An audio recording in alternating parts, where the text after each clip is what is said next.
కన్యాకుమారి నుంచి కాశ్మీర్ దాకా స్వాతంత్ర దినోత్సవ సంబరాలు జరుగుతున్న వేళ ఈరోజు ఉదయమే గోల్కొండ కోట మీద జాతీయ పతాకాన్ని ఆవిష్కరించి మన తెలంగాణ రైజింగ్ 2047 స్ఫూర్తిని, మన కీర్తిని ప్రపంచవ్యాప్తం చేసేందుకు సందేశం అందించిన ఆనరబుల్ సీఎం గారు ఈరోజు ఆ సంబరాన్ని సంగారెడ్డికి పట్టుకొచ్చారు.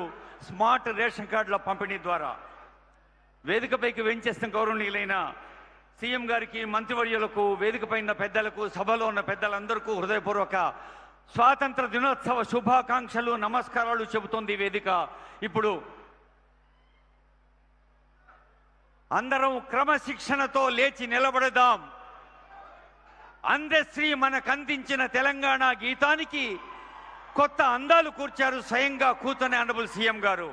ఇప్పుడు మనదైన తెలంగాణ రాష్ట్ర గీతం జయ జయ హే తెలంగాణ.